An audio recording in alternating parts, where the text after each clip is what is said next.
আসসালামু আলাইকুম ওয়া রাহমাতুল্লাহি ওয়া বারাকাতুহু। বিসমিল্লাহ ওয়াসসালাতু ওয়াসসালামু আলা রাসূলিল্লাহ ওয়া আলা আলিহি ওয়া আসহাবিহি ওয়া মান ওয়ালা আম্মা বা'দু ফাআউযু বিল্লাহি মিনাশ শাইতানির রাজীম।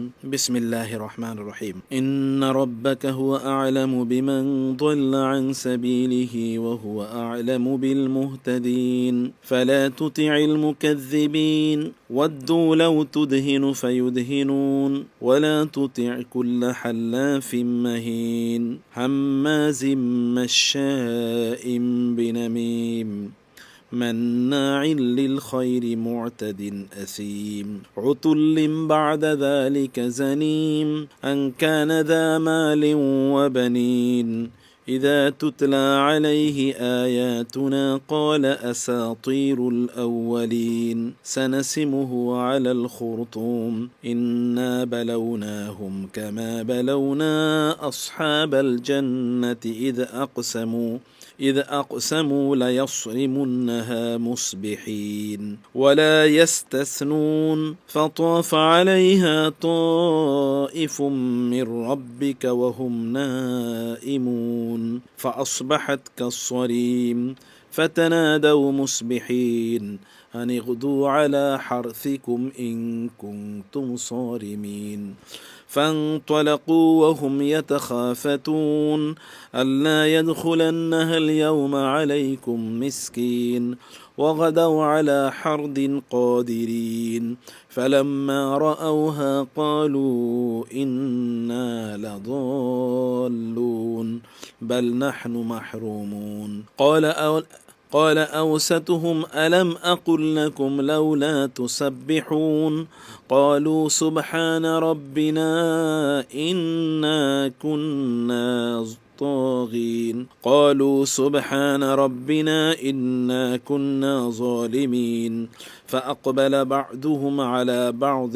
يتلاومون قالوا يا ويلنا إنا كنا ظالمين قالوا يا ويلنا إنا كنا طاغين عسى ربنا أن يبدلنا خيرا منها إنا إلى ربنا راغبون كذلك العذاب ولعذاب الآخرة أكبر لو كانوا يعلمون আল্লাহ সুবহানাহু ওয়া তাআলা শুকর আদায় করছি, তিনি আমাদেরকে হজ এবং উমরায় আপনি যারা অংশগ্রহণ করবেন তাদেরকে নিয়ে আজকের এই গুরুত্বপূর্ণ সেশনে অংশগ্রহণ করার তৌফিক দান করেছেন।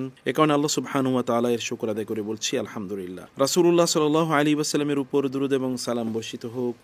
আল্লাহুম্মা সাল্লি ওয়া সাল্লিম ওয়া বারিক আলা নাবিয়িকা মুহাম্মদ আল্লাহুম্মা সাল্লি আলাইহি আল্লাহুম্মা বারিক আলাইহি। সম্মানিত ভাইরা এবং বোনেরা, আজকের যে কনটেক্সটে আমরা যে কন্টেন্টকে সামনে রেখে, যে টপিককে সামনে রেখে আমরা বসেছি, তার উপর ভিত্তি করে খুবই পার্টিনেন্ট, রিলেভেন্ট একটি আয়াত নিয়ে একটা রিলেভেন্ট আয়াত নিয়ে আমরা আলোচনা করব আজকে। আর সেই আয়াতটি হলো এটা সূরাতুল কালামে আছে। সূরাতুল কালামের আমরা আজকে তেলাওয়াত করেছি 7ম আয়াত থেকে 33তম আয়াত পর্যন্ত। অসাধারণ, আমার সবচেয়ে প্রিয় সূরা এবং সবচেয়ে প্রিয় জায়গার মধ্যে এটি একটি। সেখানে আল্লাহ সুবহানাহু ওয়া তাআলা বলেছেন, আপনার রব 7ম আয়াত, ইন্না রাব্বাকা আ'লামু বিমান দাল্লা আন সাবিলিহি ওয়া হুয়া আ'লামু বিল মুহতাদিন। আপনার রব জানেন কারা হেদায়েতের পথে আছে অব্যাহতভাবে এবং কারা হেদায়েতের পথ থেকে বিচ্যুত হয়ে পড়েছে। এবং এরপর আল্লাহ সুবহানাহু ওয়া তাআলা হেদায়েতের পথ থেকে বিচ্যুত হয়ে পড়ে এইরকম একটি উদাহরণ আল্লাহ সুবহানাহু ওয়া তাআলা দিয়েছেন, এক ব্যক্তির উদাহরণ দিয়েছেন এবং তার সেই উদাহরণটাকে আল্লাহ সুবহানাহু ওয়া তাআলা আমাদের কাছে আরও স্পষ্ট করে উপস্থাপন করার জন্য আরেকটি গল্প আল্লাহ সুবহানাহু ওয়া তাআলা, আরেকটি ঘটনা আমাদের কাছে উল্লেখ করেছেন। প্রথমত হচ্ছে, যেখানে ওয়ালিদ ইবনে মুগীরা এর কথা আল্লাহ তাআলা বললেন। ওয়ালিদ ইবনে মুগীরা প্রচুর পরিমাণ সম্পদের মালিক ছিল, কিন্তু তার কিছু প্রবলেম ছিল। সে মিথ্যাবাদী ছিল এবং সে প্রচুর পরিমাণ শপথ করত এবং সে খুবই লো ভ্যালু বা লো মোরাল লাইফ লিড করত, অর্থাৎ তার নৈতিকতার লেভেল ছিল খুবই কম। এবং সে সবচেয়ে জঘন্য যে কাজটি করত তা হলো গীবত করত, চগলখড়ি করত, মানুষের বিরুদ্ধে, মানুষের অনুপস্থিতিতে মানুষের ব্যাপারে এমন কথা বলতো যেগুলো মানুষের জন্য অসম্মানজনক অথবা মানুষের অসন্তুষ্টি তৈরি করে এমন কথা। এবং সে ছিদ্রান্বেষণ করত, সে একজনের কথা আরেকজনের কাছে গিয়ে লাগাত, এটি তার একটা বড় ব্যাধি ছিল। এই ব্যক্তির কথা বলতে গেলে সুবহানাহু ওয়া তাআলা বলেছেন, যখন তার কাছে আল্লাহর আয়াতগুলো তেলাওয়াত করা হতো তখন সে বলতো আসাতিরুল আউয়ালিন, এগুলো গাল গল্প, এরও কিছুই না। গিবত থেকে আবার মানুষ বাঁচতে পারে না। আচ্ছা, আমি তো সত্যই বলেছি, আবার এটা গিবত হয় কিভাবে? আমি কি আমার অধিকারের কথা বলবো না? আমি তার সামনেও এই কথা বলতে পারবো। আমি তার পেছনে বলছি, আপনারা মনে করছেন, তার সামনেও আমি এই কথা বলতে পারবো। হ্যাঁ, আপনি যা বলেছেন আমি তো তার চেয়ে বেশি জানি। আমি কত কিছু লুকিয়ে রেখেছি। তার যে চরিত্র, সামনে দেখি একরকম, পেছনে আরেক রকম। শুনেছি অনেক ভালো, কিন্তু এসে দেখলাম আসলে এরকম না। এই যে গিবতের যে বিভিন্ন ধরনের ভাষা, পরিভাষা, ডাইমেনশন, বিভিন্ন ধরনের অ্যাপ্রোচ, বিভিন্ন ল্যাঙ্গুয়েজ, অথবা বিভিন্ন ধরনের শব্দ চয়ন, এগুলো ওই ব্যক্তির মধ্যে ছিল, সেই কাজ করত। এবং আল্লাহ সুবহানাহু ওয়া তাআলা যখন আল্লাহ তার ব্যাপারে বললেন, যখন তাকে বলা হতো এগুলো তো নিষিদ্ধ, এটা তো শরিয়া অনুমোদন করে না, এটা ব্যক্তির ব্যক্তিত্বের সাথে যায় না, তখন সে বলতো আসাতিরুল আউয়ালিন, তো বাদ দাও তো, এগুলো কিছুই না। আমি আমার অধিকারের কথা বলবো না, আমি যা পাই না তা আমি বলবো না, আমি সামনেও বলতে পারি, আমি যা বলছি সত্যই বলছি, আমি আল্লাহর সামনেও কথা বলতে পারবো, আল্লাহকেও সে সাক্ষী। এমন কিছু লোক আছে, আল্লাহ তাআলা বললেন সানাসিমু আলাল খুরতুম, তার নাকের ডগা ধরে আমি টান। এবং এই ব্যক্তির উদাহরণ দিতে গিয়ে আল্লাহ তাআলা বললেন কি, ইন্না বালাউনাহুম কামা বালাউনা আসহাবাল জান্নাতি ইদ আকসামু লা ইয়াসরিমুন্নাহা মুসবিহিন। একদল লোকের অবস্থা আল্লাহ তাআলা বললেন যে তাদের একটা বিশাল বাগান বাড়ি ছিল, সেখানে প্রচুর পরিমাণ ফলন হতো, অনেক অনেক ফলন, অনেক ফসল, কিন্তু এই ফসলগুলো যেন কোনোভাবে গরিবরা এই ফসলের অংশ না নিতে পারে, এ কারণে তারা চুপিসারি সকালে ভোরে এই ফসল কাটবে, যেন আল্লাহ ইয়াদখুলান্নাহাল ইয়াউমা আলাইকুম মিসকিন, যেন কোনো মিসকিন বা গরিব মানুষ তাদের কাছে গিয়ে সেখান থেকে কোনো কিছু তাদের কাছে না চাইতে পারে। ওয়াগাদাউ আলা হারদিন কাদিরিন, তারা খুবই প্রত্যুষে ভোরে সেখানে গেল তাদের ওই বাগানে, সেখানকার ফসল কাটার। কিন্তু সেখানে ফালাম্মা রাআহা ক্বালু ইন্না লাদাল্লুন, সেখানে গিয়ে তারা দেখলো যে না, সর্বনাশ, আমরা তো পথ ভুলে অন্য জায়গায় চলে এসেছি। কারণ ফাতাফা আলাইহা তায়ফুম মির রাব্বিক ফাসবাহাত কাসসারিম, কারণ আল্লাহ সুবহানাহু ওয়া তাআলা তার রাতে এরকম চিন্তা করেছে, ভোরবেলা কাউকে না জানিয়ে একেবারে চুপি সারে গিয়ে তারা তাদের ফসলগুলো কাটবে, আর গরিব মিসকিন অসহায়দেরকে তারা এক ফোঁটো দেবে না, কেবল নিজেদের ঘরে তারা তুলে নিয়ে আসবে। রাতের অন্ধকারে আল্লাহর পক্ষ থেকে, আসমান থেকে একটা বালা, মুসিবত, বিপদ, আগুন, ঝড়ো আগুন এসে সেই বাগানে আক্রমণ করলো এবং বাগানকে একেবারে জ্বালিয়ে পুড়ি। আল্লাহর পক্ষ থেকে আগত বিপদ, বালা, যদি এখনকার যুগে বলি, ধরুন সেখানে সাইক্লোন হয়েছে, অথবা ঘূর্ণিঝড় হয়েছে, অথবা সেখানে ধরুন আসমান থেকে বজ্রপাত হয়ে এগুলো সব আগুন লেগে গেছে। আপনারা দেখেছেন কিছুদিন আগে ক্যালিফোর্নিয়া, অস্ট্রেলিয়াতে, অথবা এর আগে দেখেছেন ইসরায়েলে, সেখানে আগুন লেগে মাইলের পর মাইল পুড়ে জ্বলে পড়ে ছাই হয়ে গেছে। এরকম একটি ঘটনা ঘটেছে। পরের দিন তারা সকালে গিয়ে দেখলো, সর্বনাশ, এটা তো আমাদের বাগান, সেটা তো ফুলে ফলে ভর্তি ছিল। তখন তাদের মনে পড়ল, হায়, আমরা তো আসলে ভুল করেছি, কারণ আমরা ওই যে মিসকিনদেরকে ঠকাতে চেয়েছি, সে কারণে আল্লাহ এটা ধ্বংস করে দিয়েছেন। কিন্তু তাদের মধ্যকার একজন বলল, সে খুবই তাদের মধ্যকার খুব জ্ঞানী, প্রজ্ঞাবান এরকম ছিল, বললো যে আমি কি তোমাদেরকে বলি না, লাউলা তুসাব্বিহুন, তোমরা যেন তাসবিহ পড়ো, তোমরা যেন অশ্লীল কাজ করবা না, তোমরা মানুষকে ঠকাতে চাইবে না, তোমরা মানুষের ইজ্জত হানি করবা না, সম্মান হানি করবা না, তোমরা আল্লাহ সুবহানাহু ওয়া তাআলার দেয়া শরিয়া এটাকে তোমরা মেনটেন করো, আল্লাহ যে নির্দেশনা দিয়েছেন আল্লাহর পবিত্রতা রক্ষা করো, আর আল্লাহ সুবহানাহু ওয়া তাআলা নির্দেশ দিয়েছেন মানুষের পবিত্রতা রক্ষা করতে, মানুষেরও পবিত্রতা রক্ষা করো, মানুষকে অপমানিত, লাঞ্ছিত করো না, মানুষের বিরুদ্ধে গীবত শিকায়েত করো না, এগুলো বলিনি। লাউলা তুসাব্বিহুন, তখন তারা বলল, ক্বালু সুবহানা রাব্বিনা ইন্না কুন্না যালিমিন, তখন তারা বলল, হে আল্লাহ, আমরা তো জুলুম করেছি, আমরা অন্যায় করেছি। ফাআকবালা বা'দুহুম আলা বা'দি ইয়াতালাওয়ামুন, একজন আরেকজন বলেছে, তুমি মিয়া গীবত করেছো, তুমি নামিমা করেছো, তুমি অন্যায় করেছো, তুমি চগলখড়ি করেছো, তুমি ছিদ্র অন্বেষণ করেছো, তুমি কেবল দোষ খুঁজে বেরিয়েছো, তুমি কেবল খারাপ কথা বলেছো পেছনে পেছনে, এগুলো তারা বলছিল একজন আরেকজনকে। তখন তারা সমস্যারে বলল, ক্বালু ইয়া ওয়াইলানা ইন্না কুন্না আসা রব্বুনা আইয়ুবদিলানা খায়রাম মিনহা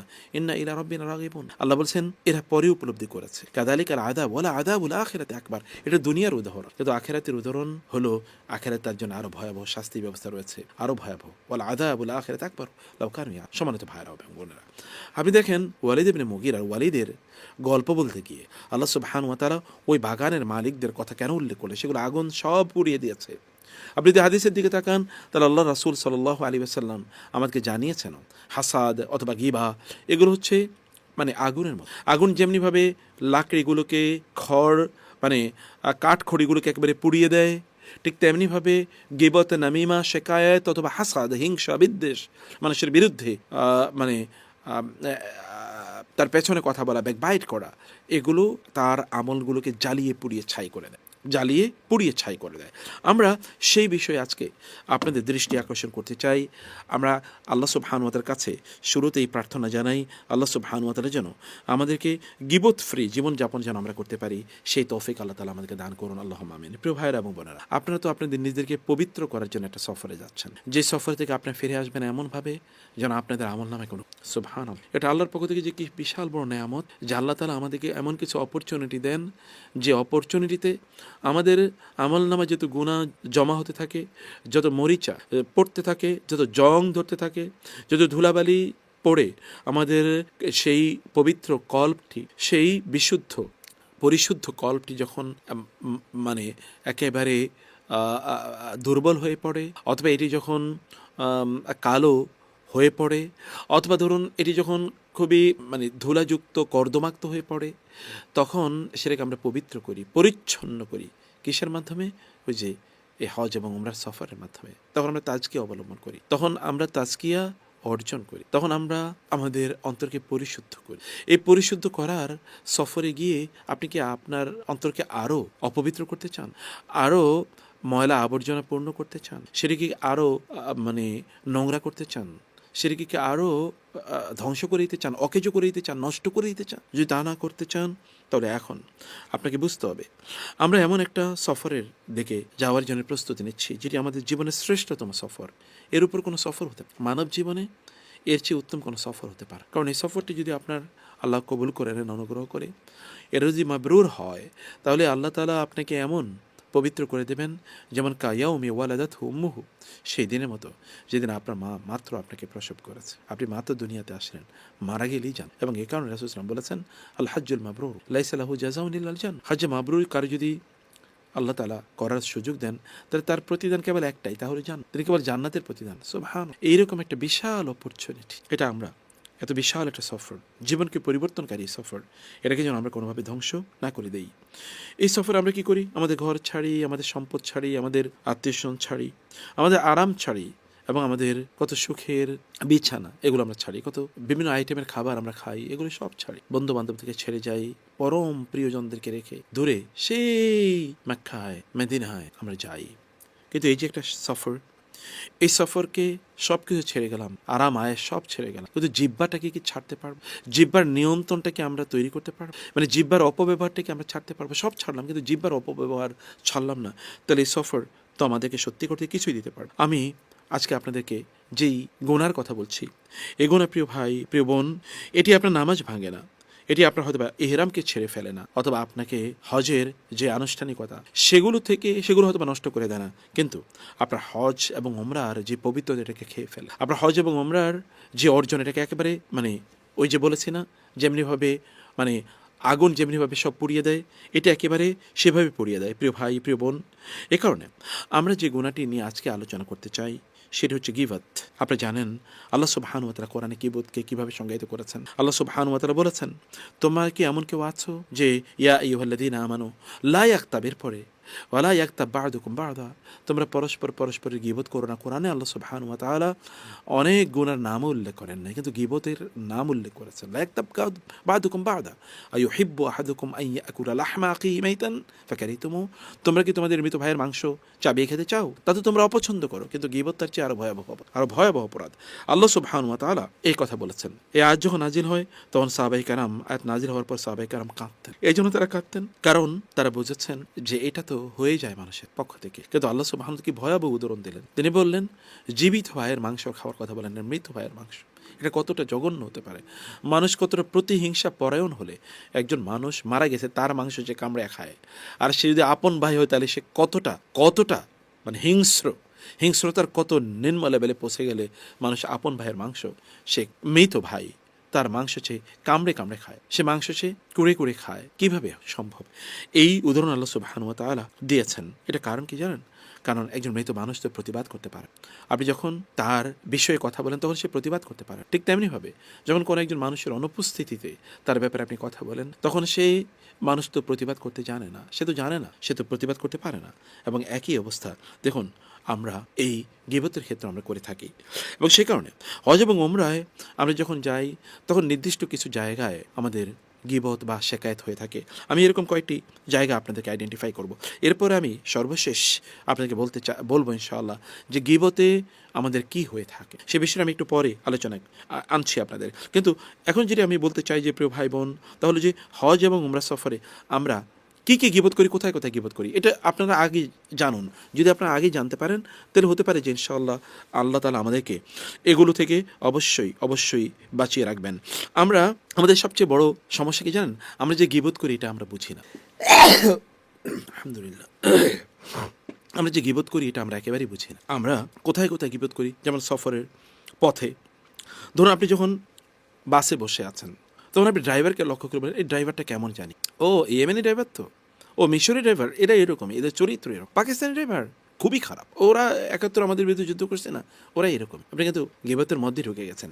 আপনার ওই যে সফরের যত আমল সব কিন্তু এর মাধ্যমে শেষ হয়ে যাচ্ছে। আবার আপনি যে গ্রুপে যাচ্ছেন, এই গ্রুপের লিডার আমাদেরকে বলেছে যে খুব ভালো বাস দেবে, দেখেন কত পচা বাস দিয়েছে, বাসটা সময় মতো আসেনি, দেখেন আমাদের সাথে অন্যায় করেছে, আমাদের সাথে এরকম কথা ছিল না, তার অনুপস্থিতিতে আপনি কিন্তু এগুলো বলা শুরু করে দিলেন। আবার সেখানকার ওই ড্রাইভার খুবই রাফ চালায়, এ ড্রাইভার খুবই রাফ চালায়, এ ড্রাইভার দেখেন না কেমনভাবে তাকাচ্ছে, এ ড্রাইভার মনে হয় মদখোর, অথবা মানে ওর চেহারা দেখে বোঝা যাচ্ছে যে ও কিন্তু খুবই বদমেজাজি, খিটখিটে মেজাজি। আপনি কিন্তু অলরেডি গীবতের মধ্যে আপনি ঢুকে যাচ্ছেন, এই লোকটা খুবই বেয়াদব, এরকম টাইপের কথাবার্তা কিন্তু আমরা বলতেই থাকি। আপনি হয়তো বলছেন, আপনি যা বলছেন তা সত্যই বলছেন, কিন্তু আপনি জানেন গীবত কিন্তু এটাই। রাসূলুল্লাহ সাল্লাল্লাহু আলাইহি ওয়াসাল্লাম তো এই কথাই বলেছেন, জাম্মাল গীবত, গীবত হচ্ছে যে যখন তুমি তোমার ভাইয়ের অনুপস্থিতিতে এমন কোনো কথা বলবে যে কথা শোনার পর তার মন খারাপ হবে, সেই কথাই তো গীবত। আপনি ড্রাইভারকে কেন্দ্র করে যে কথা বলেছেন সেটা কি গীবত না? ওকে শোনার পরে মন খারাপ হতো না? অবশ্যই হতো। আপনি ঘর থেকে যখন বের হন এবং এয়ারপোর্টে যখন আপনি যান, সেখানেও কিন্তু এরকম ঘটনা ঘটে না? এই যে লাইন আমাদেরকে দাঁড়িয়ে করে রেখেছে, ওই দেখেন গল্প করে আমাদের কাজ করে না, ওই দেখেন এরাই এরকমই, এই বাঙালি চরিত্র না এগুলো। আপনি এয়ারপোর্টে গিয়ে কিন্তু আপনি এগুলো বলা শুরু করে দিলেন, এই বাঙালি চরিত্র। দেখেন অন্য যায় সে, তারা এয়ারপোর্টে কত ভালো কাজ করে, দেখেন এগুলো ঠিকমতো কাজ করে না, দেখেন ওই যে গল্প করছে, দেখেন ওই দিকে তাকাচ্ছে। আপনি মানে সে চাইলে আরও আগে কাজটি করে ফেলতে পারতো। এই যে আপনি মন্তব্য করছেন, আপনি তো সফরে যাচ্ছেন, আপনার ধৈর্য কোথায়? আপনি তো মুসলিম ভাইয়ের ব্যাপারে জন্য বিল মুমিনিনা খায়রা, মোমেন ভাইদের ব্যাপারে আপনাকে ভালো ধারণা পোষণ করতে হবে, কিন্তু সেই ধারণা তো আপনি পোষণ করছেন না। আমরা গীবত করতে করতে এমন একটা পর্যায়ে চলে গেছি যে গীবত এটা ডাল ভাত হয়ে গেছে আমাদের কাছে, পান্তা ভাত হয়ে গেছে, কিছুই মনে করি না এটা যে গীবত, এটাও আমরা বুঝি না। এই অনুভূতি পর্যন্ত লোপ পেয়েছে, এটা ভোঁতা হয়ে গেছে আমাদের অনুভূতিগুলো, বা প্যারালাইজড হয়ে গেছে আমাদের অনুভূতিগুলো। প্রিয় ভাইরা, আমরা যখন এয়ারপোর্টে যখন আমরা প্লেনে উঠি ঠিক একই কাজ করি, খুবই চিপা এই প্লেনগুলো, দেখেন আমাদেরকে কত খারাপ প্লেনে এনেছে। তারপরে ধরুন আপনি সেখানকার যারা কেবিন ক্রু আছে তাদেরকে নিয়ে আপনি বিভিন্ন ধরনের খারাপ মন্তব্য করা শুরু করে দিলেন, অথবা আপনি সেখানে বসেই পাশের বাড়ি যিনি আপনার বসে আছেন তাকে নিয়ে, তারকে কেন্দ্র করে, অথবা তার সাথেই আপনার বিভিন্ন জায়গার এই কাফেলা নিয়ে, অথবা ধরুন অন্যান্য মানুষজনকে নিয়ে, আপনার কাজিনদেরকে নিয়ে, অথবা আপনার আত্মীয়স্বজন বা কলিগদেরকে নিয়ে আপনি বিভিন্ন ধরনের আলোচনা করা শুরু করে দিলেন, সেগুলো তাকে এক গল্পে এগুলো আলোচনা করছেন, তার অনুপস্থিতি কিন্তু আপনি এই সকল কথা আপনি বলে যাচ্ছেন। এই কাজগুলো আমরা করি। আমরা যখন বাইতুল্লাহতে যাই, হারামে যখন ঢুকি, সেখানেও কিন্তু আমরা এরকম, আমি কয়েকটা পয়েন্টের জায়গা একেবারে আপনাকে বলছি কোথায় কোথায় আমরা গীবত করি। দেখুন, আপনি হয়তো বা কাবার দিকে বাইতুল্লাহতে গিয়েছেন, আপনি বাইতুল্লাহ দিকে হয়তো বা তাকিয়ে আছেন, কিন্তু তারপরে দেখবেন ওইখানে কোনো একজনকে, এই লোকটা এত জোরে কথা বলে কেন, এই মহিলা এরকম দেখ এত বেয়াদব কেন, এই মহিলা মানে এরকম একা চলে কেন, অথবা ওই ছেলেটাকে এত চিৎকার চেঁচামেচি করে কেন, এভাবেই কিন্তু আমরা মানে করছি, এই লোকটা এরকম ঠেলাঠেলি করছে কেন। মানে আপনি কিন্তু ওই ব্যক্তির অনুপস্থিতিতার ব্যাপারে কথা বলছেন, আপনি কিন্তু জানেন না। দেখেন ওই লোকটা কত ধাক্কাধাক্কি করে, দেখেন এটা কিন্তু তার করা উচিত হচ্ছে না। আপনি তো তাকে বলছেন, আপনি অন্যকে বলছেন, হয়তোবা আপনি মনে করতে পারেন ওকে তো কেউ চেনে না, আপনি তাকে কেউ চেনে না, তাতে কি আসে যায়, আপনি তো তার ব্যাপারে বলছেন। আপনি যখন কোনো গীবত করেন, যখন কোনো মানুষ কোনো গীবত করে, তখন সে অন্যের যত না ক্ষতি করে তার নিজের অনেক অনেক বেশি ক্ষতি করে। এই কারণে হাসান আল বসরি রহমউল্লাহ, ইমাম শাফি রহমউল্লাহ, তারা যখন কেউ তাদের কাছে অন্যের ব্যাপারে গীবত করতেন, তখন তিনি বলতেন, তারা বলতেন মারহাবাম বিল হাসানাতি, অথবা মারহাবাম বিল আমাল সালিহি আল্লাযী লাম আমাল লাহু, সেই আমলকে আমি স্বাগত জানাচ্ছি যে আমলের জন্য, বা সেই নেক কাজকে, সেই সওয়াবকে আমি স্বাগত জানাচ্ছি যার জন্য আমি কোনো কাজ করিনি, যার জন্য আমি কোনো কাজ করিনি। ইমাম শাফিঈ রাহিমাহুল্লাহ তিনি 3 ফিল্টারিং মেকানিজম ব্যবহার করতেন। কেউ যদি তার কাছে গীবত করতে আসতো তখন তিনি বলতেন, ভাই তুমি যে আমার কাছে এটা বলছো, এটা কি তোমার কোনো লাভ আছে? বলে না। আচ্ছা আমার কি কোনো লাভ আছে? না। যার ব্যাপারে বলছে তার কোনো লাভ আছে? না। তাহলে শয়তান কি তোমাকে ছাড়া আর কাউকে পায় নাই আমার কাছে এরকম একটা কথা নিয়ে আসার জন্য? শয়তানকে তোমাকে ছাড়া কাউকে পায় নাই? এভাবে তারা একটা ফিল্টারিং করতেন। হাসান বসরি রাহিমাহুল্লাহ এর কাছে জন্য, অথবা ইমাম মালিকের কাছে বা ইমাম আহমদ ইবনে হাম্বলের কাছে, তাদের সকলের ব্যাপারে পাই এরকম গল্প আছে যে বলা হয় কোনো একজন ব্যক্তি তিনি মানে কোনো গল্প বা কারো ব্যাপারে যখন গীবত করতে যেতেন বা তারা যখন দেখতেন যে তার কাছে মানে কোনো ব্যক্তির ব্যাপারে গীবত করা হচ্ছে, তখন সাথে সাথে তারা থামিয়ে দিতেন, নো তুমি এই কাজ করতেই পারো না, আমি এটা শুনতে চাই না। এবং কোরআনে আল্লাহ সুবহানাহু ওয়া তাআলা সেই নির্দেশে আমাদেরকে দিয়েছেন, যখন তোমরা শুনবে যে সেখানে আইয়ুকফারু বিহা ওয়া ইউস্তাহজাউ বিহা ফালা তাকুদু মাহুম হাত্তা ইয়াখুদু ফি হাদিসিন গায়রি ইন্নাকুম ইযাম মিসলুহুম। আল্লাহ সুবহানাহু ওয়া তাআলা বলেছেন যেখানে আল্লাহর শরিয়া, আল্লাহর দ্বীন এর ভায়োলেশন হচ্ছে, সুন্নাহর ভায়োলেশন হচ্ছে, যেখানে আল্লাহ যে নিষেধ করেছেন সে সকল কাজ হচ্ছে, সেখানে তোমরা থাকবা না, সেই কমিউনিটির সাথে তোমরা বসবা না, সেখান থেকে তোমরা বের হয়ে আসো, সেখান থেকে তোমরা বের হয়ে আসো, সেখানে তোমরা থাকবা না। অথবা আমরা যখন এগুলো দেখি তখন শয়তান মূলত আমাদেরকে, যখন আমরা কারো চরিত্র নিয়ে কথা বলি, শিরিক তখন গীবতই হয়ে যায়। আর এটি যদি হালাল এরিয়াতে যদি হয় তাহলে গুনাহ কম, কবিরা গুনাহ বটে, কিন্তু যখন এটা হারাম এরিয়াতে হয়, বাইতুল্লাহতে হয়, মসজিদ নববীতে হয়, অথবা মক্কার হারাম অঞ্চলে হয়, অথবা মদিনার হারাম অঞ্চলে হয়, তখন অপরাধটা কি ছোট না বড়? অনেক অনেক বিশাল বড় অপরাধ তখন এটা হয়ে থাকে। কখনো কখনো আমরা এই গীবত এবং শেকায়েত অথবা ইত্যাদির মধ্যে আমরা ডুবে যাই। কোথায় জানেন? এটা আমরা ডুবে যাই আমাদের হোটেলের রুমগুলোতে। আমরা হোটেলের রুমে আমরা এগুলোতে ডুবি, এবং এটা সবচেয়ে ভয়াবহ এটি মানে একটি জায়গা। তো আমরা এই হোটেলের মালিকরা প্রচণ্ড কৃপণ। এই রুমগুলো এত এত ছোট কেন? এরা এত কৃপণ কেন? এরা আমাদের কাছ থেকে এত বেশি টাকা নেয়, কিন্তু এরকম রুম আমাদেরকে কেন দিয়েছে, তাই না? এবং এই রুমমেটরা, ধরো আপনার রুমমেট যারা আছে, আমার রুমমেটরা খুবই খারাপ, এরা ভালো না, এরা আমাকে সাহায্য করে না, আমাকে খুবই ডিস্টার্ব করে, এরা এর ব্যাপারে আমি খুবই বিরক্ত। আপনি যখন নিজেতে কথাবার্তা বলেন, ওরা একদমই ইবাদত করে না, ওদেরকে একেবারে কোরআন তেলাওয়াত করে, ওরা কেবল সারাক্ষণ অন্যান্য জিনিস নিয়ে ব্যস্ত থাকে। আপনি কিন্তু তাদের অনুপস্থিত হয়তো বা বাইতুল্লাহ হারামে গিয়ে আপনার অন্য কোনো হাজি অথবা ওমরাকারী সফরের সাথীর সাথে আপনি একই কথা বলছেন, আমার রুমমেটগুলো খুবই খারাপ, সারা রাত গল্প করে আমি ঘুমাতে পারি না। কেন আপনি সেখানে কথা বলবেন? আপনি হয় দায়িত্বশীলকে কথা বলবেন, যেটা আমরা একটু পরে বলছি কোথায় কোথায় বলা যায়, আদারওয়াইজ আপনি বলবেন না, অথবা আপনি তাদেরকে কেবল বলবেন, তাদেরকে বলবেন। এটি অন্য জায়গায় তো বলার কোনো সুযোগ নেই আপনার, অন্য জায়গায় আপনি বলতে পারেন। এবং এগুলো নিয়ে সবচেয়ে বেশি হয় কোথায় নিয়ে? খাবার নিয়ে। দেখো কেমন খাবার দিয়েছে, এই খাবার কি আমাদের জীবনে আমরা খেয়েছি? এত নিম্নমানের খাবার আমার জীবনে আমরা খাই নাই, যিনি খাবার দিয়েছেন তার ব্যাপারে আপনি বলছেন। এরা এরকমই, এরা ঠিকমতো খাবার দেয় না, এরা কথা ঠিক রাখে না, ওদের খাবারটা ভালো না, ইত্যকার আপনি খাদ্য নিয়ে বিভিন্ন ধরনের মন্তব্য করছেন। অথচ আল্লাহ রাসূল সাল্লাল্লাহু আলাইহি ওয়াসাল্লাম খাবার নিয়ে কখনোই মন্তব্য করেন না। ভালো না লাগলে খাবেন না, ব্যাস। কিন্তু সেটা নিয়ে অনেক মন্তব্য, বিভিন্ন ধরনের কথাবার্তা সেগুলো বলা হয়। আমরা যখন এরকম গীবত করি তখন আমাদের মানে সত্যিকার অর্থে আমাদের কি ঘটে, আমি সেই জায়গাটিতে কয়েকটি দৃষ্টিভঙ্গি আপনাদের আলোচনা করে গীবত থেকে আমরা কীভাবে বাঁচবো সে কথা আমি একটু বলতে চাই। প্রিয় ভাই, সম্মানিত বোন, গীবত একদল মানুষ, বিশেষত আমরা যদি আমাদের যারা দ্বীনি কমিউনিটির কথা বলি, যারা দ্বীন চর্চা করেন, এই সকল ব্যক্তিরা পরনিন্দা করা, গীবত করা এটাকে দিনদারি হিসেবে তারা মনে করেছে, এবং এটাকে তারা মনে করে যে দিনদারির একমাত্র হাতিয়ার। অমকের বিরুদ্ধে কথা বলবো, তমকের বিরুদ্ধে। যেমন আপনার সফরে আপনি অনেক বেশি আল্লাহওয়ালা, প্রচণ্ড দিনদার আপনি মনে হচ্ছে, এই সফরে আসছে তারপরেও লোকটা ঠিকমতো নামাজ পড়ে না, এই সফরে আসে তারপরে তাসবিহ তাহলিল পড়ে না, এই সফরে আসে তারপরে ঘুরে ঘুরে বেড়ায়। আপনি কারো নাম না বলে যদি বলেন যে না এই সফরে এসে অনেকেরই দেখি তারা ঘুরে বেড়ায়, এটা যদি আপনি বলেন তাহলে এটা ভিন্ন ইস্যু হতে পারে। তো তারপরে যে একটু আকারে ইঙ্গিত, তাহলে কিন্তু গীবত কেবলমাত্র শব্দের মাধ্যমে হয় না। আপনারা বসে আছেন, আপনার কোনো একটা হালাকা সেশনে বসে আছেন, কোন একজন বোন একটু পরে এসে ওই যে একটু আপনারা দুজন মিটমিট করে আসেন, দেখো না ওই যে দেরিতে, সবসময় দেরিতে আসে, এই যে আপনি বলেছেন, এতে আপনার ইবাদত কিন্তু শেষ। অথবা আপনি ইঙ্গিত দিয়েছেন, ওই যে দেখো ওই যে খাবার দেখো ডাবল নিচ্ছে, ওই যে এরকম দেখা দিচ্ছেন, এটুকুই যথেষ্ট। গীবত কেবলমাত্র শব্দের মাধ্যমে হয় না, গীবত কিন্তু আকার ইঙ্গিতের মাধ্যমে। রাসূলুল্লাহ সাল্লাল্লাহু আলাইহি ওয়াসাল্লাম সফিয়া রাদিয়াল্লাহু তাআলার ব্যাপারে আয়েশা রাদিয়াল্লাহু তাআলা বলেছেন যে সফিয়া কাফা সফিয়াতি কাদা ওয়া কাদা। সফিয়া যে এই এতটুকু আন্ডারসাইজড, খুবই কম, মানে খুবই শর্ট, এতটুকুই যথেষ্ট। রাসূলুল্লাহ সাল্লাল্লাহু আলাইহি ওয়াসাল্লাম বলেন, আয়েশা লাকাদ কুলতি কালিমাতান লাউ মুজিহাত বিমাইল বাহরি লামাযাহাত, তুমি এমন কথা বলেছো যদি সমুদ্রের পানির সাথে এটাকে মিশিয়ে দেওয়া হয় গোটা সমুদ্রের পানি দূষিত হয়ে যাবে। লা হাওলা ওয়ালা কুওয়াতা ইল্লা বিল্লাহ, একটি মাত্র শব্দ, তাও শুধু দেখিয়ে দিয়েছেন। আমরা যখন ইঙ্গিত করি তখন কি হয়?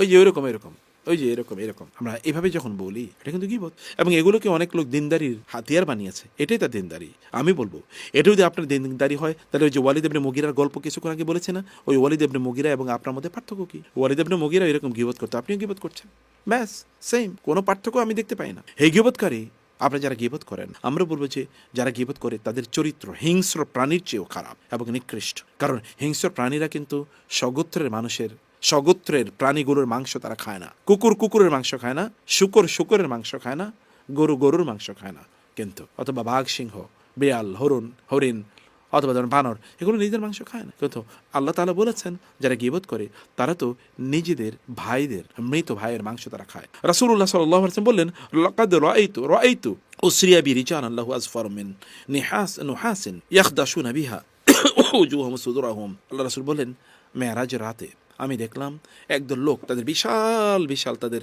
নখ, এই নখগুলো প্রায় সীসার দিয়ে মনে হয় তৈরি, যেন এই নখ দিয়ে তারা তাদের বুক এবং তাদের মুখ এরকম খামচিয়ে খামচিয়ে সব মাংস, তারা নিজেদের মুখের মাংস তারা মানে খামচিয়ে খামচিয়ে এগুলো সব তুলে ফেলছে এবং তারা চুলে ফেলছে।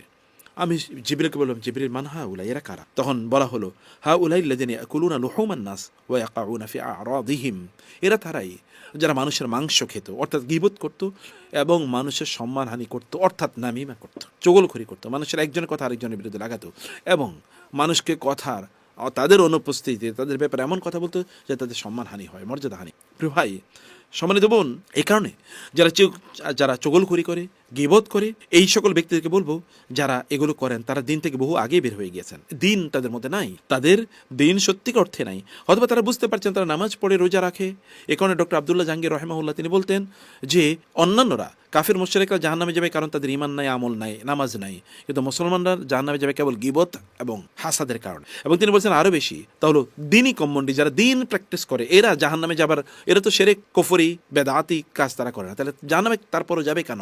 কারণ হচ্ছে গীবতের। কারণ একদল লোক তারা মনে করে গীবত করে তারা ইবাদত, অমকের ভুল ধরবে, তমকের মানে অমকে বেদাতি, তমকে মানে এই সেই ইত্যাদি ইত্যাদি ইত্যাদি বলে, মানে অমকের ছবি নিয়ে এরপরে লাল চিহ্ন ক্রস, যে এর কথা শোনা যাবে না, অমকের পথে চলা যাবে না, অমকের ইত্যাদি ইত্যাদি যখন আপনি পাবলিকলি করেন, তখন ওই ব্যক্তিকে আপনি ডিফেম করলেন, তার আপনি সম্মানহানি করলেন, মর্যাদাহানি করলেন।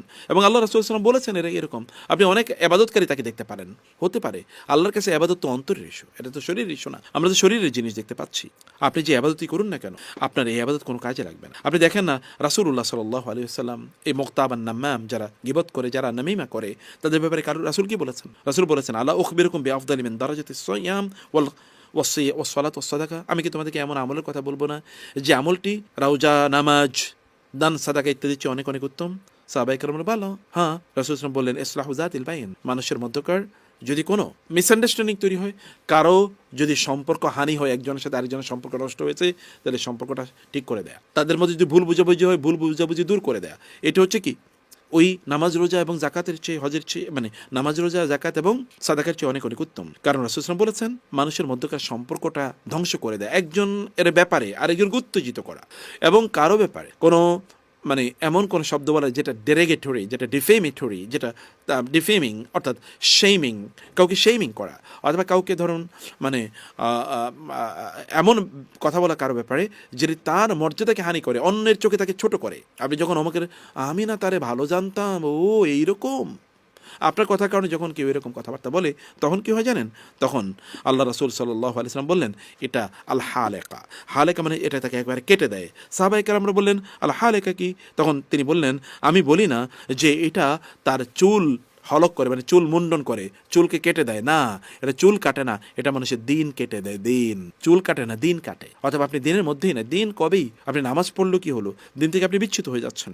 এবং এই কারণে রাসূলুল্লাহ সাল্লাল্লাহু আলাইহি ওয়াসাল্লাম বলেছেন, ইয়াখরুজু ফি আখিরি জামানি কওমুন, শেষ জামানায় এমন কিছু লোক আসবে, আহদাসুল আসনান, তারা হবে খুব বয়সে খুবই যুবক, কম বয়সী, কেউ তারা কিছু ফাহাউল আহলাম, তারা এমন হবে যে তাদের জ্ঞান প্রজ্ঞা বুদ্ধিমত্তা এগুলো হবে খুবই নির্বোধের মতো, জ্ঞান প্রজ্ঞা বুদ্ধিমত্তা কিচ্ছু নাই। তারা ইয়াকরাউন আল কোরআন, তারা কোরআন পড়বে, লা ইউজাউযু হানা তারাকিয়াহুম, কিন্তু তাদের এই যে গলার উপরে, গলার নিচে নামবে না, গলার উপরে থাকবে, খুব সুন্দর করে তারা কোরআন তেলাওয়াত করবে, অনেক কিছু তারা পড়বে। ইয়াকুলুনা মিন কাউলি খাইরিল বারিয়া, তারা আল্লাহ রাসূলের হাদিস বারবার কোট করবে, হ্যাঁ হাদিস এটা আছে, হাদিস এটা আছে, অমুক সালাফরা এই কথা বলেছেন। কিন্তু ইয়ামরুকুনা মিনাদ দ্বীন কামা ইয়ামরুকুস সাহমু মিনার রামিয়াতি, কিন্তু তারা দিন থেকে এমনভাবে বের হয়ে যাবে যেমনিভাবে একটা তীর বের হয়ে যায় ওই যে ইয়ে থেকে, ধনুক থেকে যেমন একটা তীর বের হয়ে যায়, যখন আপনি তীর মারবেন ধনুক থেকে তখন তীরটা যেমনিভাবে বের হয়ে যায়, এই ব্যক্তি এরকম বের হয়ে যাবে দিন থেকে। দিনের সাথে তার কোনো সম্পর্ক নেই, যেমন ধনুকের সাথে তীরের সম্পর্ক নেই, তীর যখন আপনি নিক্ষেপ করেন। দিন এটা ভিন্ন জিনিস।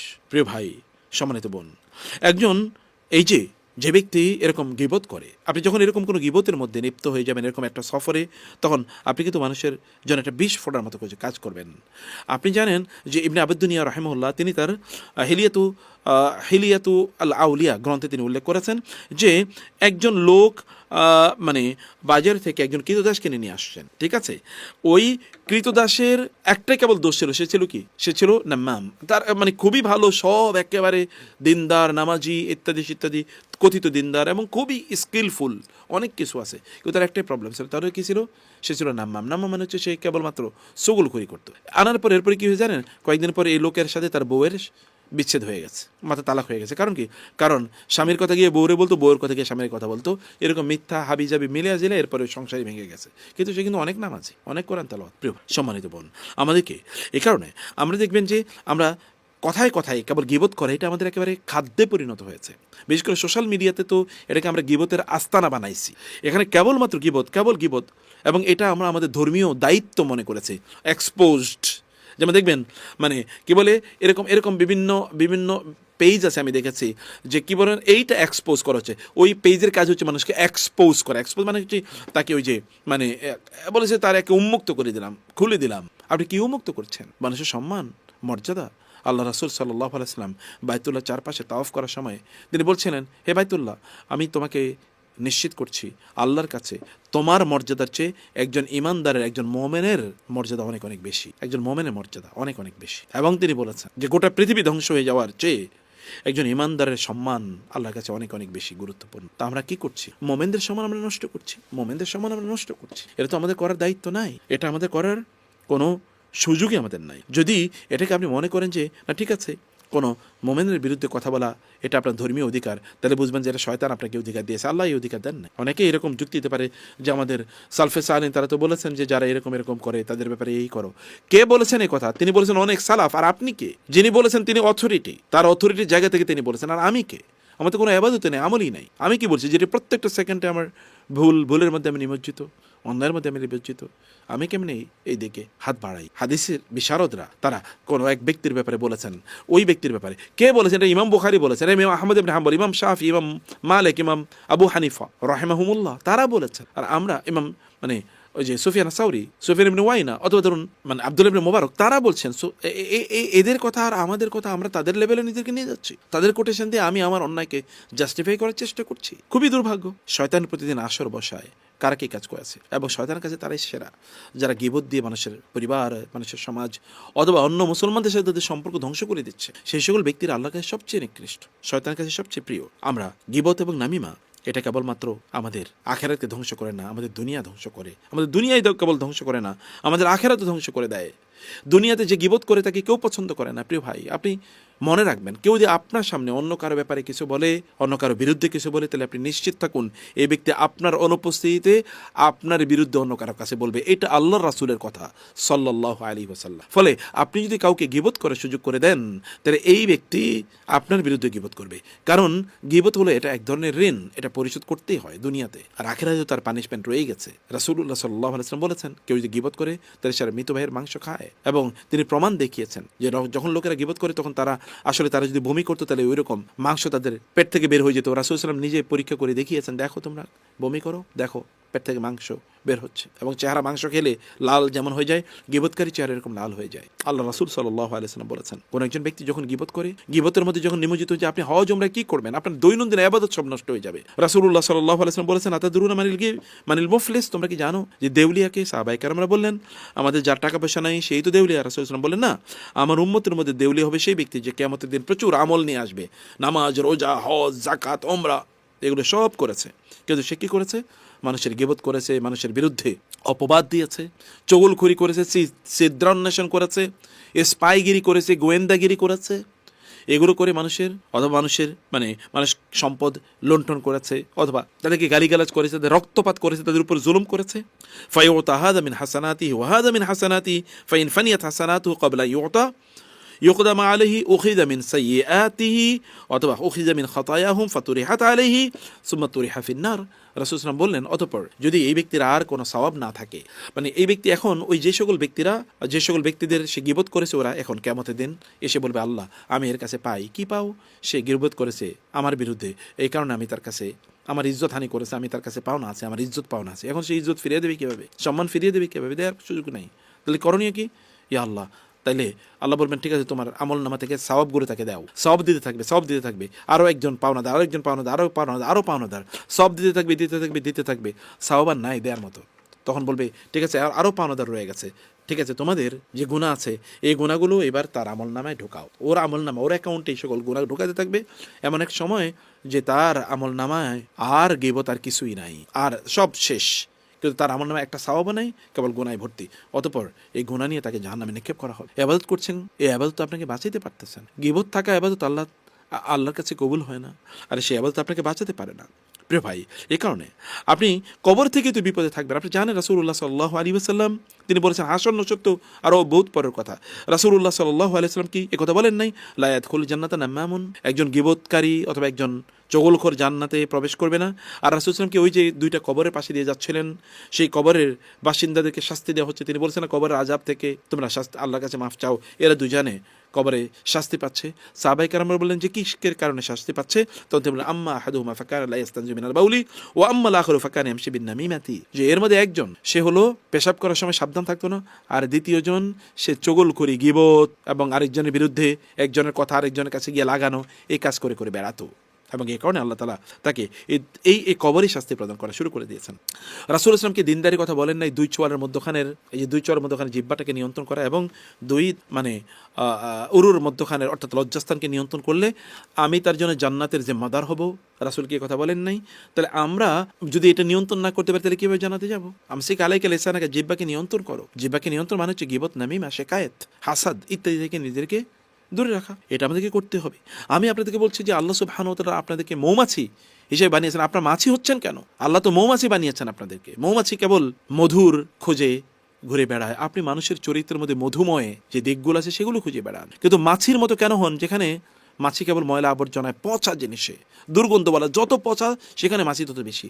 আপনি মাছি কেন হচ্ছেন? আপনি তো মৌমাছি, আপনি তো মাছির জাত না। নিজকে কেন তো নির্লজ্জ এবং এত অসম্মানিত জায়গায় কেন আপনি নিয়ে যাচ্ছেন? একজন গীবতকারী তো চরিত্রই নেই, আর যার চরিত্র নেই সে জান্নাতে যাবে কেউ? ওয়ানাযা'না মা ফি সুদুর মিন গিল্লিন ইখওয়ানান আলা সুরুরিন মুতাকাবিলিন, যাদের অন্তরটা একেবারে পরিচ্ছন্ন, যাদের অন্তরে কোনো কারো বিরুদ্ধে কোনো গীবতের মানে জার্ম নাই, এই সকল ব্যক্তিরা তো জানাতে যাবে, অন্যরা তো জানাতে যাবে না। আপনার অন্তরে ঘৃণা আছে মুসলমানদের বিরুদ্ধে, অথবা আপনার অন্তরে মুসলিমদের বিরুদ্ধে প্রতিহিংসা আছে, জিঘাংসা আছে, আপনার অন্তরে মুসলিমদের বিরুদ্ধে গীবত আছে, গীবত দিয়ে ভর্তি করে রেখেছেন আপনার গোটা জীবন আমল নামা, আপনি কিভাবে জান্নাতে যাবেন? এটা তো কারণ যে ব্যক্তির দিন, যার চরিত্র নেই, তার তো দিনও নেই। চরিত্র এবং দিন দুটোই তো অঙ্গাঙ্গিভাবে চলে। অতএব আমাদের যদি গীবত এর যদি আমাদের চিন্তা চেতনায় থাকে, তাইলে আমাদের লাইফস্টাইল পরিবর্তন করা দরকার।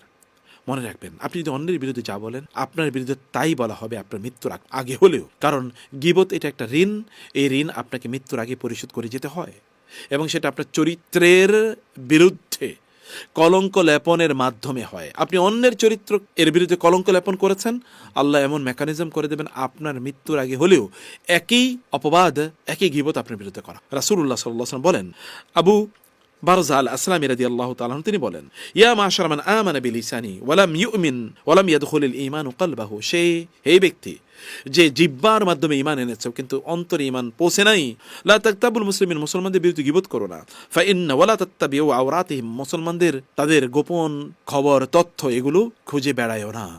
এখন তো আমরা কেবল তার গোপন কি আছে, ও তার চরিত্র জানেন, এই করছে সেই করছে, এগুলো নিয়ে আমরা ফাটায় ফেলাই একেবারে। রাসূল বললেন যে ওয়ালা তাত্তাবি আওরাতি, মানুষের গোপনীয়তা প্রকাশ করে দিও, এগুলো পিছনে ছুটো না। ফাইন্নাহু মান ইত্তাবা আওরাতিহিম ইয়াত্তাবিউল্লাহু আওরাতাহু, কারণ তুমি যদি মানুষের গীবত করো, মানুষের গোপনীয়তা এগুলোকে যদি খুঁজে খুঁজে বেড়াও, এগুলো প্রকাশ করে দাও, তাহলে আল্লাহ তাআলা তোমার গোপনীয়তাগুলো খুঁজে খুঁজে প্রকাশ করে দেবেন।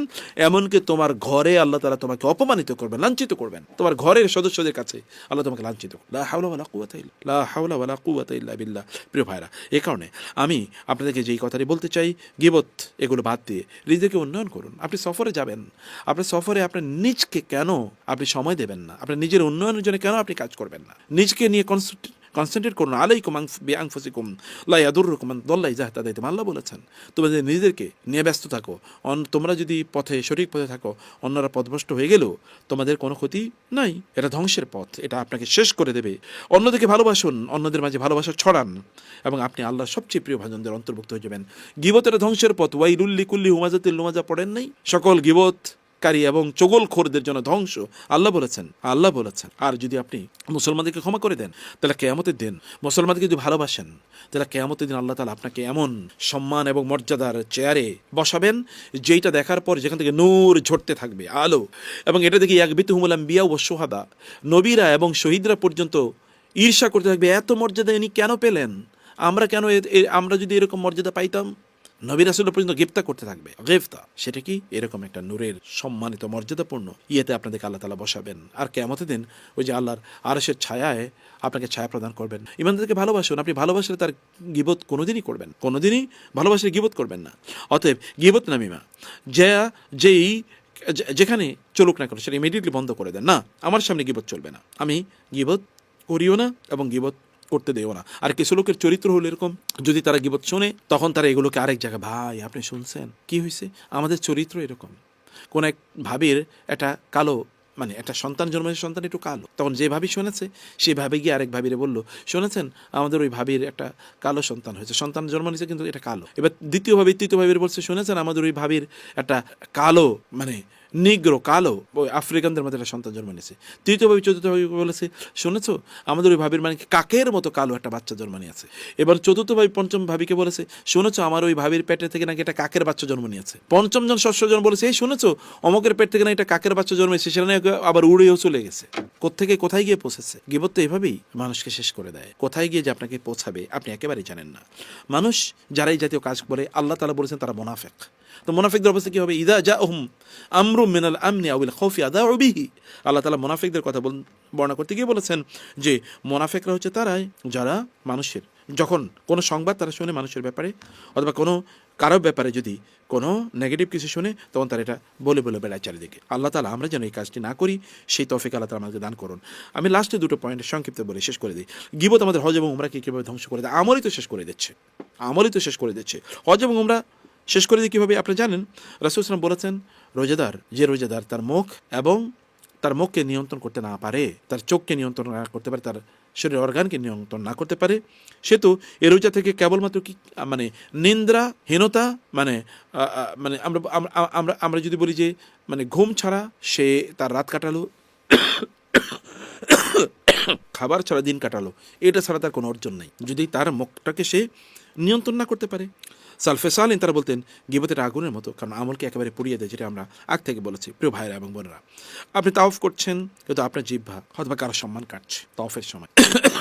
আপনি যখন বাইতুল্লাহ ঢুকছেন তখন আপনার জিহ্বা হয়তো কাউকে অসম্মান করছে। আপনি যখন মসজিদে নববীতে আপনি যখন বাইতুল্লাহতে নামাজ আদায় করছেন 1 লক্ষ রাকাত সওয়াব আপনি পাবেন, কিন্তু তখন আপনার জিহ্বা হয়তো কাউকে অসম্মানিত করছে, এবং এর মাধ্যমে আপনার এই যে আবাদত এগুলো সবই কি একেবারে শেষ হয়ে যাচ্ছে। আপনি হয়তো এগুলো আবাদত করছেন, এই যে আপনি এত বিশাল, সেখানে একবার তাসবিহ পড়লে 1 লক্ষ বার সওয়াব পাবেন, একবার কোরআন তেলাওয়াত করলে 1 লক্ষ বারের সওয়াব পাবেন। এই যে আপনি এত আবাদত করছেন, জানেন যখনই আপনি গীবত করেন তখন আপনি আর এই আবাদত আপনার নিজের জন্য করছেন না, তখন এই আবাদত অন্যের জন্য করছেন। অন্যের আমল নামে আপনার আবাদত চলে যায়। গীবত করার কারণে ওই যে কিয়ামতের দিন যা ঘটবে বলেছি, অন্যের আমল নামে আপনার আবাদত চলে যাচ্ছে। অতএব আপনার হজ উমরা মানে তো আপনার জন্যে আপনার নিজের অ্যাকাউন্টে সওয়াব ঢোকানো, কিন্তু আপনি তো আরেকজনের জন্য ইবাদত করছেন, তাই না? হজ উমরা মানে অবশ্যই এটি যে আমাদের গুনাহ থেকে আমরা একেবারে সাফ হয়ে যাব। গীবত, নামিমা, শিকায়েত এবং কবিরা গুনাহ, বেদাত, খুরাফাত যা কিছু আছে এগুলো থেকে আমি অবমুক্ত হব, সেটাই ছিল আমার উমরা বা হজের আমার লক্ষ্য এবং উদ্দেশ্য। কিন্তু সেটা যদি আমরা অর্জন না করতে পারি, তাইলে তো আমি অর্জন করেছি, আমার এবাদতের সওয়াব চলে যাচ্ছে আরেকজনের অ্যাকাউন্টে, অথবা এগুলো পড়ে যাচ্ছে একেবারে, অথবা এগুলো কি একেবারেই পড়ে যাচ্ছে, অথবা আমি ধরেন পবিত্র হয়ে আসার যেই প্রত্যাশা ছিল সেটা আমি হয়ে আসতে পারছি না, আমার অন্তরকে আমি পরিশুদ্ধ করে আসতে চাচ্ছিলাম সেটা আমি করতে পারছি না। যদি আমরা সেটা করি তাইলে তো আর কোনো কাজ হবে না। এই কারণে হজ এবং উমরা করতে গিয়ে অনেকে দেখবেন তারা এবাদতে স্বাদ পান না, কোরআন তেলাওয়াতে স্বাদ পান না, লম্বা করে নামাজ আদায় করতে পারেন না, মসজিদে থাকতে পারেন না। কারণটা কি জানেন? কারণটা এটাই যে গীবত ইত্যাদির মধ্যে আমরা ডুবে গেছি। এই কারণে এবাদতে আমরা কোনোভাবেই স্বাদ পাই না, এবাদতে আমরা কোনোভাবেই স্বাদ পাই না। সাহাবাই কেরামরা তারা একজনের ব্যাপারে সামান্য একটু মন্তব্য করলেই রাসূলুল্লাহ সাল্লাল্লাহু আলাইহি ওয়াসাল্লাম তাদেরকে বলতেন তুমি এরকম এরকম করেছো। যেমন রাসূলুল্লাহ সাল্লাল্লাহু আলাইহি ওয়াসাল্লাম একজনের ব্যাপারে বলেছেন, কোন একজন সাহাবীর ব্যাপারে যখন তিনি তাকে বলেছেন যে তোমার মা তো এরকম নিগ্রো, তখন তিনি বলছেন ইন্নাকা আমরাউন ফিকা জাহিলিয়া, তোমার মধ্যে তো এখন জাহিলি যুগের সব আছে। এবং ওই সাহাবী আবু যার আল গিফারি রাদিয়াল্লাহু তাআলা বেলাল রাদিয়াল্লাহু তাআলার ব্যাপারে কথা বলেছেন। তিনি পরে রাস্তার উপর তার নিজকে শুইয়ে রেখে দিয়েছেন এবং বলেছেন বেলাল তোমার ওই কালো পা দিয়ে আমার মুখ যতক্ষণ পর্যন্ত তুমি পিষ্ট না করবে ততক্ষণ পর্যন্ত আমি এই মাটি থেকে উঠবো না, তোমাকেও যেতে দেবো। বেলা থেকে জোরে ধরলেন, কেন ভাই? বলে আমি তোমার বিরুদ্ধে এই কথা বলেছি, আমি বলেছি কালো নিগ্রো মায়ের ছেলে, আমি কথা বলেছি, আমি অন্যায় করেছি, এই মুখ দিয়ে এরকম কথা পচা কথা বের হয়েছে, তুমি তোমার ওই কালো পাটা দিয়ে আমার মুখটাকে মানিয়ে দাও। তারা তাদের নিজেকে পরিশুদ্ধ করতে চাইত, তারা যে কোনো গুনাহ থেকে নিজেকে পরিশুদ্ধ করতে চাই। এমনকি রাসূল সাল্লাল্লাহু আলাইহি ওয়াসাল্লামের কাছে এসে তারা তাদের নিজেদের উপর বিচার এবং শাস্তি আরোপ করার জন্য রাসূলের কাছে কান্না করতেন, অনুনয় বিনয় করতেন। কি জেনারেশন! এবং এই কারণে আল্লাহ সুবহানাহু ওয়া তাআলা তাদেরকে মানব জাতির শ্রেষ্ঠতম জেনারেশন বানিয়েছেন, কারণ তাদের জিহ্বাকে তারা নিয়ন্ত্রণ করতে পারতো। এই কারণে সালফে সালিন তারা বলেছেন আমি 30 বছর ধরে চেষ্টা করছি যেন কারো গীবত না করি, কারণ আমি জানি এটি নফল ইবাদতের চেয়ে অনেক কঠিন, যে কোনো ইবাদতের চেয়ে অনেক কঠিন। গীবত না করে নিজেদেরকে রক্ষা করা এটাই একজন মানুষের জন্য প্রচণ্ড কঠিন। আমরা দেখি যে গীবত এটা 3 কারণে মানুষ করে থাকে। একটা হচ্ছে যে সে নিজে ভালো এটা প্রমাণ করার জন্য, এবং 2 নম্বরে তার নিজের ভিতরে যে রাগ আছে এই রাগগুলোকে প্রকাশ করার জন্য, 3 নম্বর হচ্ছে অন্যকে ছোট করা এবং অন্যকে শাস্তি প্রদান করা, এই উদ্দেশ্যে নিজেকে বড় মনে করা, অন্যকে ছোট মনে করা, অন্যকে শাস্তি প্রদান করা এবং নিজের ভেতরে কোনো রাগ আছে এগুলো করার জন্যে আপনি একজন মানুষ এই কথা করে থাকে। কিন্তু যখন আপনি মুহূর্তের জন্য হয়তো শান্তি পাবেন, কিন্তু এর মাধ্যমে আপনি আপনার চিরস্থায়ী ক্ষতি করছেন, আপনার হৃদয়কে কলুষিত করছেন এবং আপনার অন্তরকে, আপনার কলবকে আপনি একেবারেই অন্ধকারাচ্ছন্ন করে দিচ্ছেন এই জাতীয় কাজের মাধ্যমে। গীবত থেকে যদি আমরা হজ এবং উমরা যারা যাই, লাস্ট পয়েন্ট আমরা যেতে চাই, আমাদেরকে বাঁচার জন্য কী করতে হবে জানেন? আমি 1 নম্বরে কয়েকটা পয়েন্ট আপনাদেরকে বলছি। এর মধ্যে 1 নম্বর কথা হচ্ছে যে আপনাদের জিহ্বাকেও এহরামের মধ্যে রাখেন। এহরামের সময় যেমনিভাবে বিভিন্ন কাজ করা নিষিদ্ধ, জিহ্বাটাকে এরকম একটা এহরামের মধ্যে রাখেন। এহরামের কাপড় দিয়ে জিহ্বাকে মুড়ে রাখবেন এরকম নয়, বরং আপনারা এহরাম করা অবস্থায় যেমনিভাবে বিভিন্ন জিনিস আপনারা ধরেন না, সুগন্ধি সাবান অথবা ধরেন পারফিউম অথবা ধরেন নখ কাটা, চুল কাটা ইত্যাদি কাজ করছেন না, আপনারা ঝগড়া বিবাদ মারামারি অন্যায় করছেন না, ঠিক তেমনিভাবে আপনাদের জিহ্বাটাকে সবসময় এহরামের মতো করে রাখেন সবসময়। 2 নম্বর বিষয় হচ্ছে কি, যখনই বিরক্তি আসবে তখন আপনার আল্লাহ তাআলার কাছে দোয়া করুন, হে আল্লাহ, অথবা কারো ব্যাপারে খারাপ লাগা তৈরি হয়েছে, কোনো ব্যাপারে আপনার অবজেকশন তৈরি হয়েছে, তাহলে আপনি বলেন আল্লাহ আমাকে ধৈর্য দাও, রব্বানা আফরিক আলাইনা সাবরাও ওয়া সাব্বিত আকদামানা ওয়ানসুরনা আলাল কওমিল কাফিরিন। যুদ্ধের ময়দানে, কারণ আপনি কিন্তু শয়তানের বিরুদ্ধে যুদ্ধ করছেন, নফসের বিরুদ্ধে যুদ্ধ করছেন, সে কারণে আপনি বলুন হে আল্লাহ আমার উপর ধৈর্যকে বর্ষণ করুন, বৃষ্টি পানির মতো আমার উপর ধৈর্য বর্ষণ করুন, আল্লাহ তাআলার কাছে এই কথা বলুন। এবং 3 নম্বরে, আপনি যখন এরকম গীবতের কোনো ইস্যু তৈরি হবে তখন কথা ঘুরিয়ে দিন। ধরুন কেউ আপনার সামনে গীবত করছে, তখন আপনি কথাটাকে ঘুরিয়ে দিন, আপনি বলুন চলুন আমরা অন্য কিছু নিয়ে আলোচনা করি, কারণ সাহাবায়ে কেরাম রাদিয়াল্লাহু তাআলা আনহুম এরকমই করতেন। গীবত যদি আপনি গীবত না করেন, বরং গীবত আপনি শুনে ধৈর্য ধারণ করেন, তাইলে গীবতের প্রতি আপনার একটা সহনশীলতা তৈরি হবে, তখন নিজেও একসময় গীবত করা শুরু করে দেবেন। যদি আপনি নিজেই প্রতিরোধ তৈরি করেন তখন গীবতের প্রতি একটা ঘৃণা তৈরি হবে আপনার, এবং আপনি আর নিজে গীবত করবেন। সে কারণে আমাদেরকে গীবতের বিরুদ্ধে নিজের অন্তরে একটা প্রতিরোধ ব্যবস্থা তৈরি করতে হবে। 4 নম্বর হচ্ছে একেবারে একান্তে তওবা করা। আল্লাহ সুবহানাহু ওয়া তাআলা যেন আমাদেরকে গীবতের এই গুনাহ থেকে বাঁচান। এ কারণে আল্লাহ তাআলার কাছে আমাদেরকে তওবা করতে হবে। সম্মানিত ভাইয়েরা এবং বোনেরা, আল্লাহ সুবহানাহু কাছে আমরা চলুন হজ এবং ওমরার সফরে যারা যাব আমরা আল্লাহর কাছে দোয়া করি এটা গীবতের কারণে আল্লাহ তাআলা যেন আমাদের এই হজ এবং ওমরার সফরের যেইটুকু সওয়াব আমরা অর্জন করতে চাই, এতগুলো টাকা খরচ করে গিয়ে এতটুকু সময় দূরে থেকে, পরিবার থেকে, আত্মীয়স্বজন থেকে এবং এতটুকু কষ্ট এর মাধ্যমে আমাদের কাজগুলো করে তাওয়াফ এবং সাই করতে এত কষ্ট। আপনি যদি আপনার হোটেল থেকে যান, যত কাছেই হোটেল হোক না কেন, তারপরও প্রায় কিলোমিটারের মতো আপনাকে হাঁটতে হবে। কত কিলোমিটার আপনাকে হাঁটতে হবে তাওয়াফ এবং সাইয়ের মধ্যে, কত কষ্ট করে এগুলো করতে হয়। 7-8 ঘন্টা লাগে প্রায় টোটাল কাজটা শেষ করতে, এত কষ্ট। এর আবার আর যদি সেটা হজের সময় হয় তাহলে তো আর কোনো কথাই নাই, তাদের ঘন্টার হিসাব করা যাবে না, কত কত কত ঘন্টা। এই যে এত কষ্ট, সম্পদ, আবার পরিবার পরিজন থেকে দূরে থাকা, আবার ধরুন এত কষ্ট, এগুলোর মাধ্যমে আমি যেই যেটুকু সওয়াব অর্জন করতে চাচ্ছিলাম এটা যেন নষ্ট না হয়ে যায় গীবতের মাধ্যমে। আল্লাহ তাআলাকে বলতে হবে যেন এটি নষ্ট না হয়ে যায়। এবং এই কারণে কাবার সামনে দাঁড়িয়ে আল্লাহ সুবহানাহু ওয়া তাআলাকে বলুন, হে আল্লাহ, তুমি আমার জিহ্বাকে আমাকে জিহ্বাকে নিয়ন্ত্রণ করার সুযোগ দাও, আমাকে তৌফিক দাও। আমার আমলকে আমি নষ্ট করতে দেব না, আমি নষ্ট করতে দিতে চাই না। আল্লাহ, তুমি আমাকে সেই তৌফিক দান করো।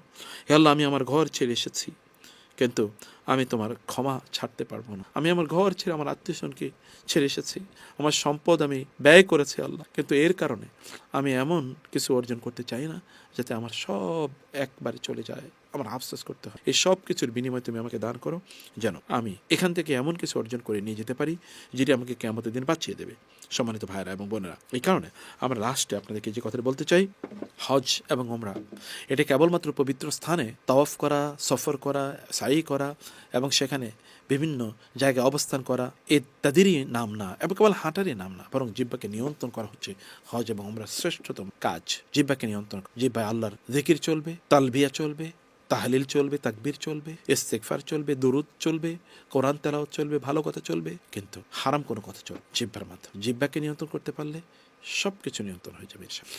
আল্লাহ সুবহানাহু ওয়া তাআলা আমরা যেন আমাদের এই হজের এবং ওমরার সফরগুলো আমাদের নিজের জীবনকে পরিবর্তন করে এবং আমাদের জিহ্বাকে বরণকারী, জিহ্বাকে নিয়ন্ত্রণকারী এবং জিহ্বাকে সংযতকারী হিসেবে, সংশোধনকারী হিসেবে যেন আমরা বানাতে পারি। আল্লাহ তাআলা সেই তৌফিক আমাদেরকে দেন। আল্লাহ, শয়তান আমাদেরকে উত্তেজিত করতেই চাইবে জিহ্বার মাধ্যমে, ধ্বংস করে দেওয়ার মাধ্যমে। কারণ রাসূলুল্লাহ সাল্লাল্লাহু আলাইহি ওয়াসাল্লাম বলেছেন যে কোন একজন ব্যক্তি জাহান্নামে নিক্ষিপ্ত হবে কেবলমাত্র জিহ্বার অপব্যবহারের কারণ। প্রত্যেকটি শব্দ চয়ন ফেরেশতারা ডান এবং বামে যারা আছে তারা লিখে রাখে। এটা খারাপ কথা, এটা বিশাল একটা খারাপ বিশাল গাছের মতো, যে গাছটা মাটি থেকে উপড়ে পড়েছে, তার ডালপালা নাই, মানে আর একটা ভালো কথা, একটা বিশাল গাছের মতো, যে গাছ এর ডালপালা আসমানে বিরাজিত, বিস্তৃত এবং প্রচুর পরিমাণ ফল দেয়, মানুষ খায়, পাখি খায় এবং সেখান থেকে অক্সিজেন আসে, এরকম একটা বিশাল মহিরুহের মতো। চলুন সুন্দর কথা আপনি সাদাকা করতে পারেন প্রতিদিন 1000 বার সুন্দর কথা বলার মাধ্যমে। সুন্দর কথা বললে আল্লাহ গুনাহ মাফ করে দেন এবং আমাদের সমস্যা সমাধান করে দেন। সুন্দর কথা বললে আল্লাহ গুনাহ মাফ করে দেন, সমস্যার সমাধান। চলুন আমরা সুন্দর কথা বলি এবং এর মাধ্যমে তাকওয়া অর্জন। আল্লাহ তাআলা আমাদের সফরগুলোকে যেন আমরা সুন্দর কথার মাধ্যমে সাজাতে পারি, সেই তৌফিক দান করুন। আল্লাহ, আজকে সেশনে অংশগ্রহণ করেছেন আপনাদেরকে এই জন্যে অনেক অনেক মোবারকবাদ। ইনশাআল্লাহ আরও অনেক সেশন হবে, সেই সেশনগুলোতে যেন আপনারা জয়েন করতে পারেন। আল্লাহকে সেই তৌফিক কামনা করি এবং আপনারা এই সেশনগুলো মিস করবেন না, সেশনগুলো অনুগ্রহ করে মিস করবেন না, সে নাসিহত আপনাদেরকে করছি। হে আল্লাহ, তুমি আমাদের সফরকে সহজ করে দাও, আমাদের জিহ্বাকে সংযত করে দাও, আমলগুলোকে সুন্নাহ মোতাবেক করে দাও, আমাদের চরিত্রকে সংশোধন করে দাও, আমাদেরকে উত্তম আখলাকের অধিকারী বানিয়ে দাও, আমাদের জিহ্বাকে সংযত করে দাও, চোখকে নিয়ন্ত্রণ করে তৌফিক দান করো, অন্তরকে পরিশুদ্ধ করে দাও। আল্লাহুম্মা ইন্না নাসআলুকাল হুদা ওয়াত তুকা ওয়াল আফাফা ওয়াল গিনা। আল্লাহুম্মা আতি নুফুসানা তাকওয়াহা ওয়া যাক্কিহা আনতা খায়রু মান যাক্কাহা আনতা ওয়ালিয়্যুহা ওয়া মাওলাহা। هذا وصلى الله سبحانه وتعالى نبينا محمد وآله وصحبه أجمعين. سبحانك اللهم وبحمدك أشهد أن لا إله إلا أنت أستغفرك وأتوب إليك. والسلام عليكم ورحمة الله